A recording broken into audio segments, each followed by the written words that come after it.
The chamber was silent. The kind of silence that wasn't natural, as though even the air itself held its breath. Every alien representative in the Grand Assembly Hall seemed to shift uneasily, their scales, feathers, or exoskeletons glinting under the cold, sterile light. They were all staring at one figure. One human. Ambassador Terrell stood at the center of the floor, her calm demeanor unnerving the delegates seated around her. The ultimatum had been clear: humanity must submit or face annihilation. The coalition had issued such terms many times before, and each time the opposing species had crumbled, surrendering their freedom, their resources, their very identities. Resistance was considered laughable, futile.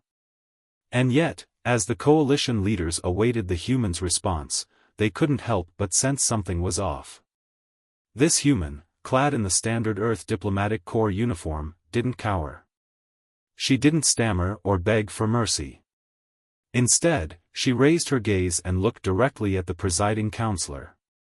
"I will not waste your time with hollow words," Terrell began, her voice steady, carrying an unexpected weight that cut through the tension like a blade. "You came here expecting to issue your demands, hear our submission, and leave triumphant. You assumed that, because we are a younger species, we would fear you. That we would fold." Her words were met with a wave of low murmurs, the alien representatives exchanging glances. Was this courage? Or madness? "But you miscalculated," she continued. "You underestimated what it means to be human." The murmurs grew louder, and the presiding counselor raised a segmented appendage, demanding silence. "Ambassador Terrell," he said, his multiple eyes glinting like shards of obsidian. "Your defiance is both admirable and naive. Perhaps you fail to understand the gravity of your situation. We are not here to negotiate.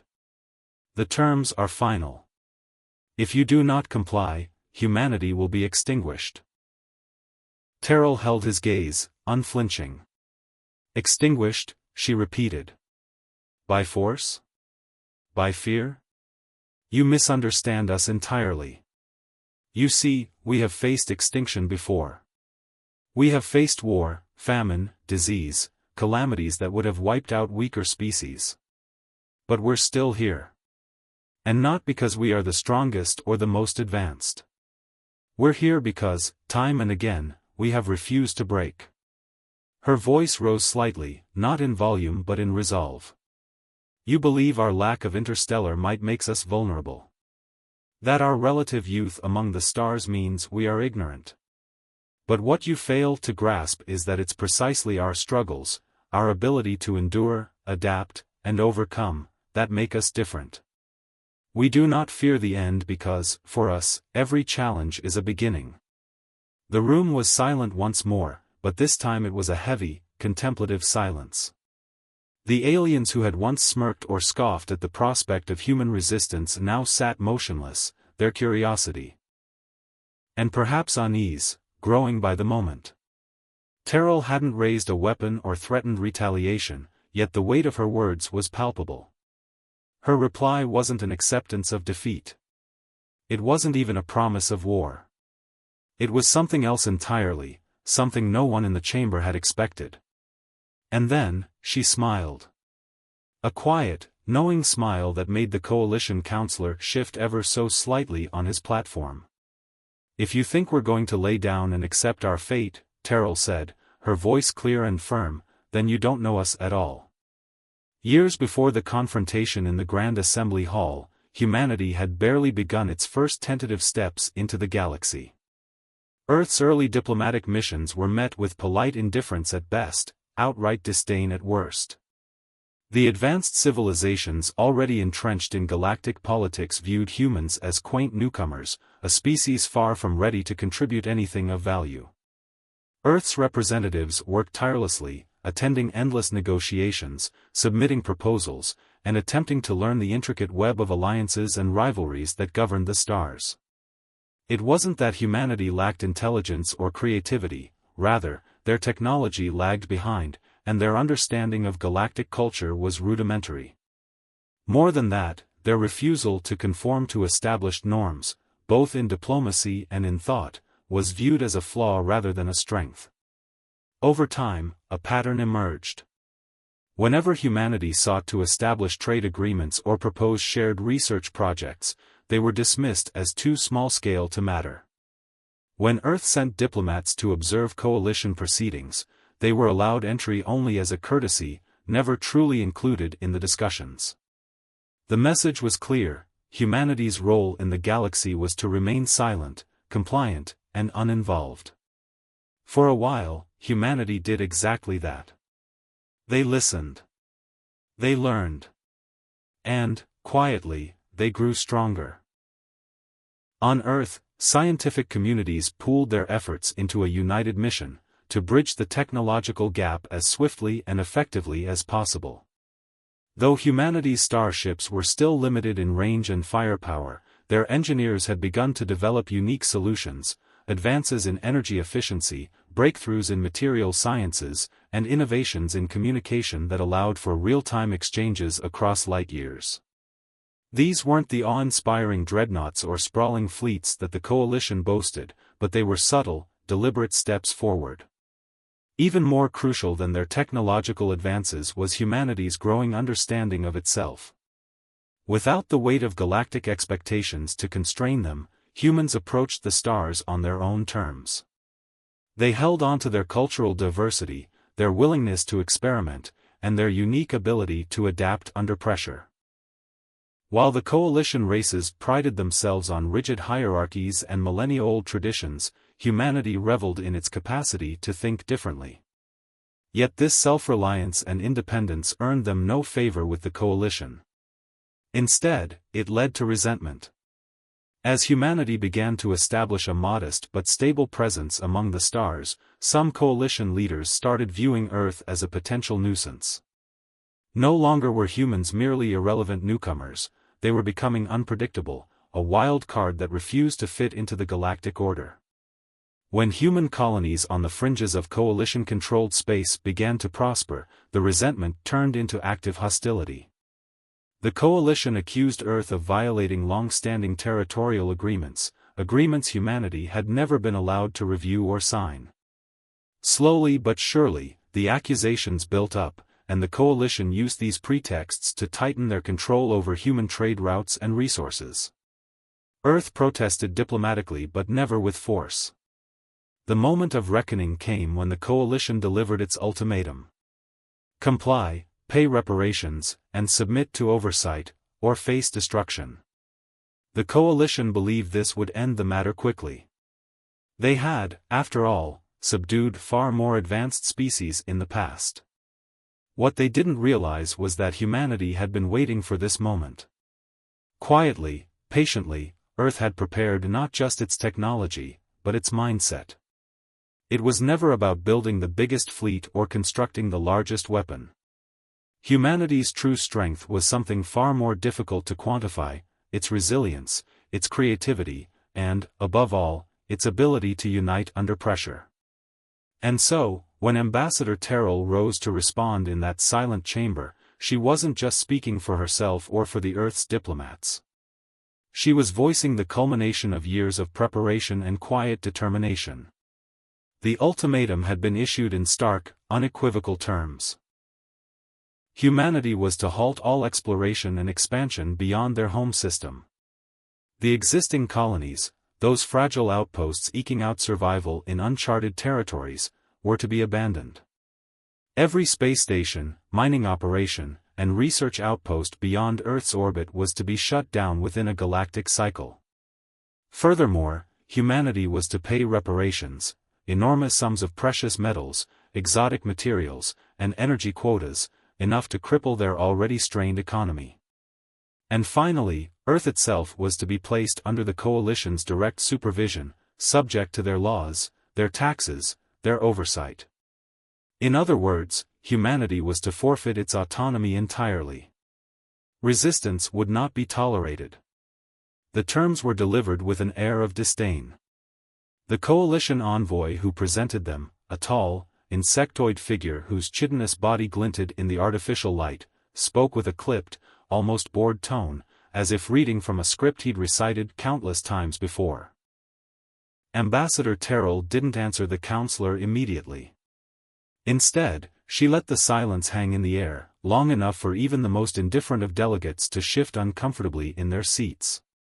The alien leaders were used to capitulation, pleas, bargains, desperate attempts at negotiation. But what they saw in Terrell's calm, steady gaze was neither fear nor desperation. It was calculation. Then she spoke, her words measured but carrying an undeniable weight. "Before I respond," she began, "let me remind you of what you yourself have taught us." A murmur rippled through the chamber. The alien counselor's mandibles clicked sharply. "This is not the time for philosophical musings, Ambassador. You are stalling. Speak your decision." Terrell gave a faint, knowing smile. "You see, our species may be young, but we have learned from the best." Her gaze swept the room, locking eyes with the coalition representatives. "We studied your histories. Your wars. Your politics. Every time you conquered a world, every time you suppressed a rebellion, every time you claimed that unity was achieved through strength." She paused, allowing the weight of those words to settle. "We watched. We listened. And we learned." The room was silent now, save for the faint hum of the floating recording drones that captured every word for the galactic audience. Even the most skeptical delegates found themselves leaning forward, drawn into the subtle tension of her speech. "You want my answer," Terrell said, her voice rising just enough to command attention. "You expect us to surrender, to dissolve our colonies, to hand over everything we have worked for. And why? Because you assume we will crumble as others have. Because you see us as fragmented, chaotic, and weak." Her voice dropped lower, more deliberate. "But what you don't see, what you've never understood, is that our chaos is our strength. Every challenge we've faced has made us more adaptable. Every loss has taught us how to rebuild. Every setback has driven us to find solutions that no other species would even consider." Some of the alien representatives exchanged uneasy glances. The certainty that had once filled the room was slowly eroding, replaced by a sense of creeping doubt. Terrell's words were not a rejection outright. They were a declaration that humanity's answer would not be what the coalition expected. That something else, something entirely unpredictable, was coming. She continued, her tone even and steady. "So, you want to know if we accept your terms? The answer is no. Not because we're too proud, or too stubborn, but because we've seen what happens to those who submit. We've seen the destruction of cultures, the loss of identities, the erasure of everything that makes a people unique. And we have chosen a different path." Now the murmurs grew louder, more urgent. The presiding counselor raised a segmented arm, calling for silence, but even he seemed unsettled. "Ambassador Terrell," he said, his voice carrying an edge of warning. "You would defy the might of the coalition?" Her reply came without hesitation. "We don't need to fight you with ships or weapons to win. The strength of humanity isn't in our firepower. It's in our resilience, our ingenuity, and our unity under pressure. And that," she gestured toward the coalition leaders, "is something you can never take from us." The chamber erupted into noise, a cacophony of reactions ranging from shock to disbelief to anger. But Terrell remained calm, her expression unwavering as she stood in the eye of the storm. For the first time, the coalition realized that humanity's response was not one of defiance for the sake of pride. It was something far more dangerous. It was the calculated, deliberate move of a species that had learned not only to survive, but to thrive in the face of impossible odds. And that realization sent a ripple of unease through even the most confident of the coalition's ranks. As the chamber erupted with murmurs and hurried consultations among the alien delegates, another figure rose. This one stood at the far end of the assembly floor, draped in the ceremonial silks of their race. Their pale, translucent skin shimmered faintly under the artificial light, and their voice carried an eerie, musical quality that silenced the room at once. It was Ambassador Zelith of the Zalari, a species known for their inscrutability. The Zalari rarely spoke during coalition proceedings, preferring to remain neutral and distant from galactic politics. Their sudden interjection was enough to send a ripple of confusion and curiosity through the gathered delegates. Ambassador Terrell, Zelith began, their tone calm but carrying an unmistakable note of authority. Your words resonate beyond the human condition. They touch upon a truth that many here have chosen to ignore. The presiding counselor's mandibles twitched with visible irritation. Ambassador Zelith, the matter at hand concerns humanity and the coalition. Your intervention is unexpected. Zelith turned their unblinking gaze toward the counselor. Unexpected, perhaps. Necessary, certainly. For too long, this assembly has operated under the assumption that might equals right. That any species new to the galactic stage must bow to the will of those who came before. And yet, history has shown that the most profound changes arise not from those who hold power, but from those who challenge it. The chamber was silent again, every delegate now focused entirely on Zelith. Their words carried a weight that no one dared interrupt. Humanity is not the first species to face such demands, Zelith continued, their voice rising just enough to command attention. But they are the first to respond in this manner, calmly, resolutely, without threats or concessions. Instead of relying on military might, they offer an alternative perspective, one that forces us to reconsider our own assumptions. Terrell remained silent, watching as Zelith's speech unfolded. She had not anticipated such a development, but she could see the effect it was having on the room. The alien delegates who had once regarded humanity as a minor inconvenience were now looking at her with something approaching respect. Zelith turned to the assembly. The coalition's strength has always been its unity, but that unity has come at a cost: conformity, rigidity, the suppression of those who dare to think differently. Humanity's response reminds us of what we have lost: the ability to adapt, to evolve, to embrace new ways of thinking. The presiding counselor attempted to regain control. Ambassador Zelith, this is not the time for philosophical discourse. The matter at hand is a simple question of compliance. No, Zelith interrupted, their voice sharp now. It is not simple, counselor. It is never simple when a species is told to abandon its identity, its future, its very essence. And it is not simple when that species refuses to bow, not out of arrogance, but out of a profound belief in its own worth. The chamber seemed to hold its collective breath. For the first time, cracks began to appear in the coalition's united front. Other delegates leaned closer to their displays, whispering to aides, recalculating strategies. The certainty that humanity would be crushed had been replaced with doubt, doubt seeded not by force or threats, but by the power of words and ideas. And for the first time, Ambassador Terrell saw a glimmer of something she hadn't dared hope for: allies. Zelith's words had shifted the narrative. Humanity was no longer a lone voice crying out in the void. They had found someone who, while not entirely on their side, understood the deeper implications of what was unfolding. As the murmurs grew louder and the delegates began debating among themselves, Terrell caught Zelith's gaze. The Zalari ambassador gave a slight nod, a silent acknowledgement that the tides were beginning to turn. The coalition's chamber was still buzzing with hushed debates and speculative murmurs when the presiding counselor struck the metal staff against the floor, demanding order. Enough, he barked, his segmented arm trembling with frustration. This assembly is not a stage for philosophical meanderings. Humanity's response, while unorthodox, changes nothing. We will not bend the rules of this council simply because one race refuses to acknowledge reality. Ambassador Terrell stood silent, her expression calm, as the counselor's gaze bore into her. You claim your strength lies not in ships, not in weapons, but in your so-called resilience and ingenuity, the counselor continued. If that is so, then perhaps a demonstration is in order. Terrell tilted her head slightly. A demonstration? She asked, her voice steady but tinged with curiosity. The counselor's mandibles clicked once, sharply.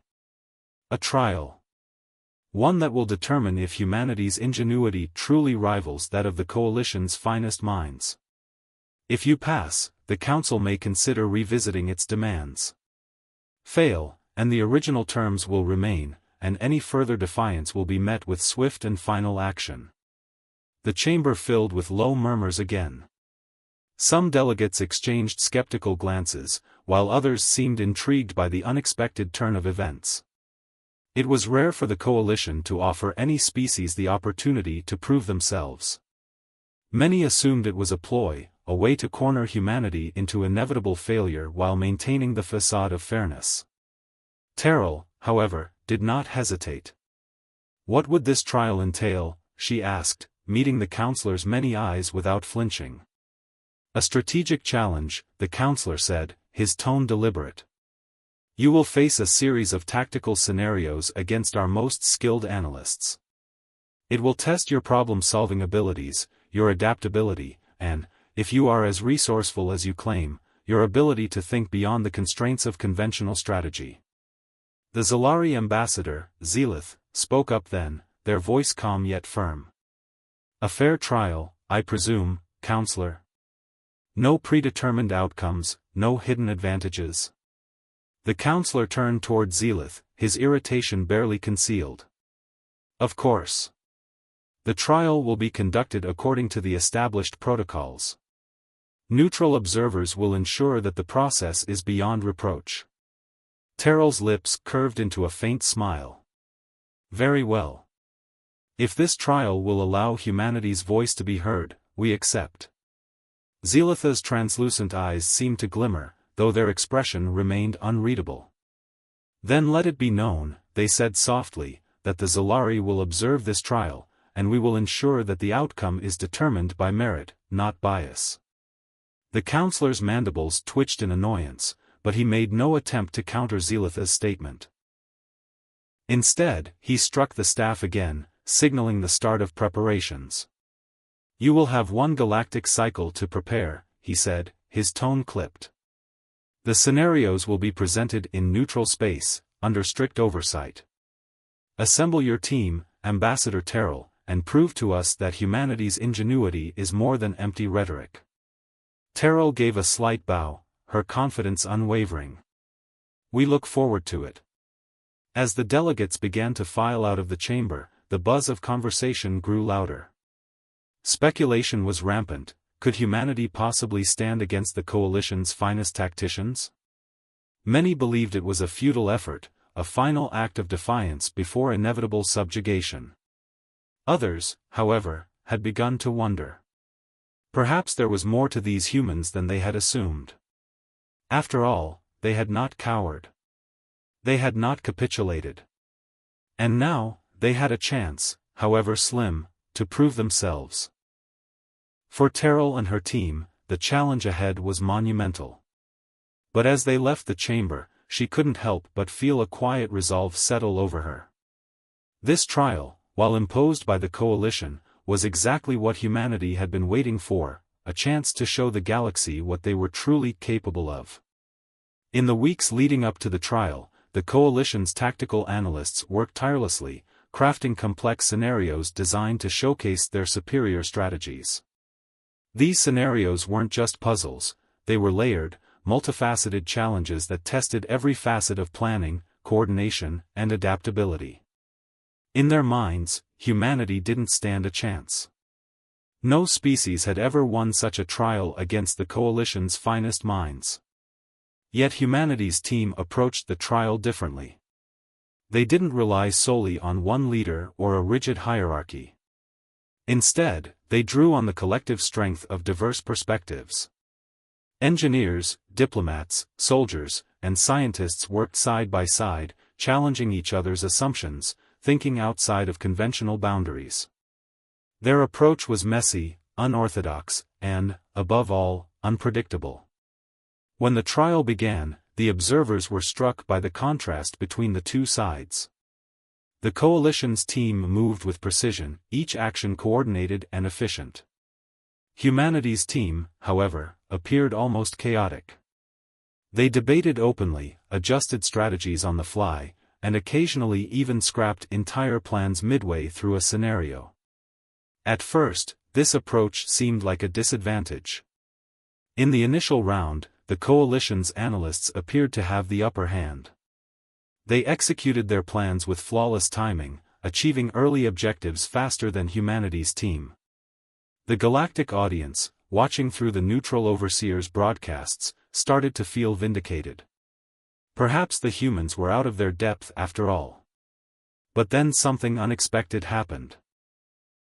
In the later stages of the first scenario, the coalition strategy began to show cracks. Their rigid planning, while efficient, left little room for improvisation. When an unforeseen variable was introduced, a simulated resource failure, humanity's team adapted instantly. They shifted roles, reallocated their efforts, and devised a workaround that wasn't in any textbook. The coalition's analysts, meanwhile, struggled. Their flawless timing faltered as they tried to recalibrate their plan on the fly. For the first time, the predictable humans started to look like anything but. By the end of the scenario, humanity had not only recovered from its initial disadvantage, but had turned the situation to their favor. They had solved the problem in a way no one had anticipated. Over the next rounds, the pattern repeated. The coalition's analysts excelled when everything went according to plan, but struggled when confronted with the unpredictable. Humanity, by contrast, seemed to thrive on chaos. They discovered unconventional solutions, tested bold ideas, and even took calculated risks that left the observers on edge. Xelith, who watched from the neutral observation platform, couldn't hide their intrigue. "They think like no other species," they murmured to a fellow observer. "They thrive where others falter." This is what the coalition has feared all along, not their strength, but their unpredictability. As the final rounds approached, the galactic audience's perception began to shift. The narrative of humanity as an inexperienced, lesser race gave way to something else entirely, a species that was not only determined, but capable of rewriting the rules of engagement. For every setback, humanity found a path forward. For every obstacle, they discovered a solution. They didn't just survive the trial, they reshaped it, forcing the coalition's analysts to react to them, rather than the other way around. By the time the last scenario concluded, the chamber was silent once more. The coalition's analysts, who had entered the trial with confidence, now sat quietly, their previous certainty shattered. The neutral overseers tallied the results, and the outcome was clear: humanity had not only held their own, they had surpassed expectations. They had achieved what no other species had before them. For the coalition, it was more than a defeat. It was a reckoning. The assumption of their invincibility had been undermined. Their certainty that humans were weak, naive newcomers had been replaced with the unsettling realization that humanity was something else entirely, a force that could not be easily predicted or controlled. Terrell stood at the center of the assembly floor once more, her expression calm. The presiding counselor remained silent, his mandibles clicking faintly, a gesture not of anger, but of quiet contemplation. He now understood that this trial had not been a mere contest. It had been a turning point. One that would shape the future of humanity's place in the galaxy. As the neutral overseers formally announced the results, the Grand Assembly Hall remained quiet. The usual buzz of chatter, the heated exchanges between delegates, the confident pronouncements from the counselor, all were absent. The coalition had been beaten at their own game, not by brute force, but by ingenuity and adaptability. Ambassador Terrell stood in the center of the chamber, her calm demeanor unchanged, though a faint flicker of satisfaction crossed her face. She let the weight of the moment settle over the room before she spoke. "Honored delegates," she began, her voice measured and steady. "You asked us to demonstrate our strength, and we have done so, not through violence or threats, but by showing you who we are." She turned slowly, her gaze sweeping over the assembly. You see, you've always seen us as unpredictable, chaotic, difficult to control. But I believe you've misunderstood. What you call chaos, we call creativity. What you call unpredictability, we call flexibility. And what you call weakness, we call resilience. The delegates shifted uneasily, but no one interrupted. Even the presiding counselor sat motionless, his many eyes fixed on Terrell. She continued, her voice growing more resolute. You assumed that by giving us impossible odds, we would break. That we would fold under pressure and fall in line. But instead, you saw us adapt, innovate, and overcome. Not because we sought to dominate, but because we refused to accept that our fate is determined by anyone but ourselves. She took a step closer to the counselor, her gaze unwavering. Your terms were designed to subjugate, to strip away our identity, our culture, our future. But what you failed to understand is that no species, no matter how powerful, can dictate what it means to be human. That is something only we can define. The chamber was utterly still. Even the recording drones seemed to hover silently, their hum barely audible. Terrell's words were not a plea, nor a boast. They were a declaration of humanity's place in the galaxy, earned not by conquest, but by perseverance and ingenuity. She turned to address the assembly as a whole. We do not seek war. We do not seek dominance. What we seek is recognition, a chance to stand among you as equals. Not because we demand it, but because we have proven we deserve it. The faint murmur of voices began to rise, a ripple of uncertainty that spread through the room. The coalition delegates, so accustomed to their position of unquestioned authority, now found themselves grappling with a reality they could no longer deny. Humanity's response, clear, resolute, and entirely their own, was something that could not be ignored. Zelith, watching from the neutral platform, gave a faint nod of approval. The Zalari ambassador had remained silent during the conclusion of the trial, but now they turned to one of their aides and spoke softly. The galaxy will remember this day. Not because humans defied the coalition, but because they did so without losing themselves. That is a rare and remarkable thing. As Terrell stepped back, the presiding counselor finally spoke, his tone more subdued than before. You have proven your strength, Ambassador. The coalition will convene to reconsider our terms. Terrell nodded. That is all we ask, a chance to be heard, a chance to shape our own future. The counselor hesitated, then inclined his head. You will have it. As the chamber began to disperse, the delegates departing to their respective sectors, a sense of unease lingered. For the first time in many cycles, the coalition's certainty had been shaken. And in its place, something new began to take root, a grudging respect for humanity's resolve. But for Terrell and her team, this was not a victory parade. It was a beginning. The galaxy had been given a glimpse of what it meant to be human.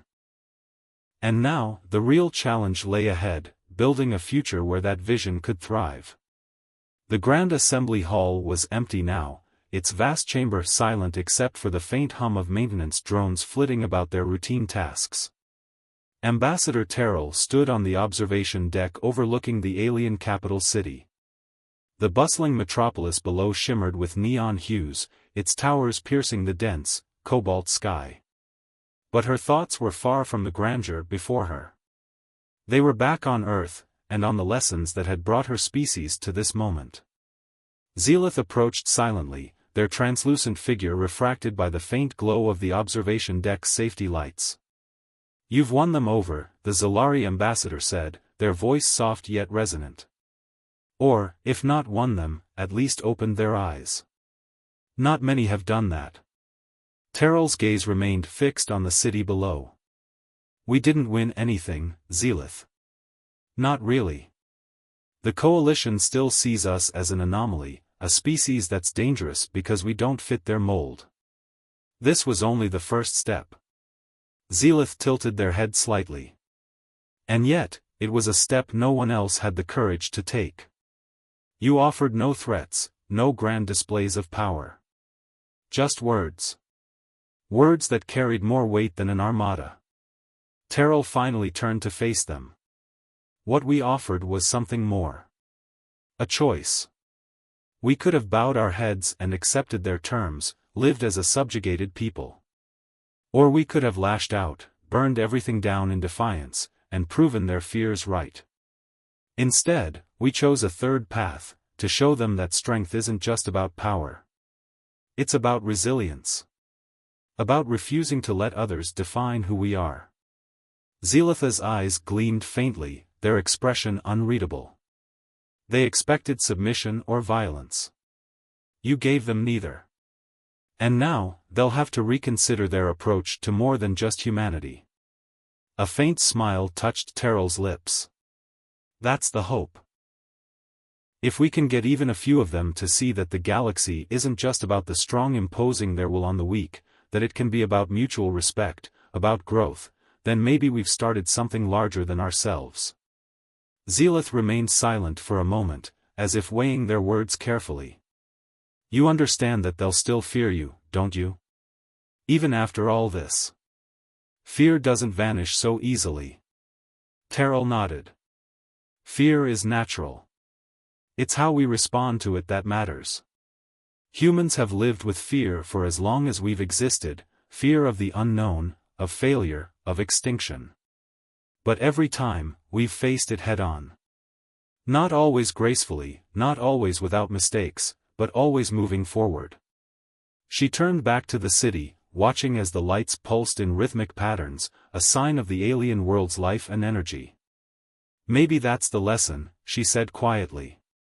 That strength isn't about never feeling fear. It's about standing firm despite it. It's about choosing to build rather than destroy. To listen rather than dominate. Zelith stepped closer, their gaze following Terrell's. If more species could embrace that idea, perhaps the galaxy would be a far different place. Terrell sighed. It's a long road. But at least now, we have a chance to walk it.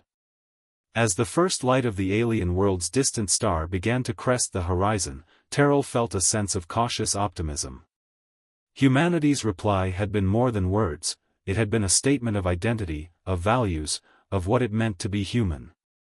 And in that moment, as the galaxy turned toward an uncertain future, she knew they had taken the first step toward something greater, not just survival, but understanding. And perhaps, one day, a better galaxy for all.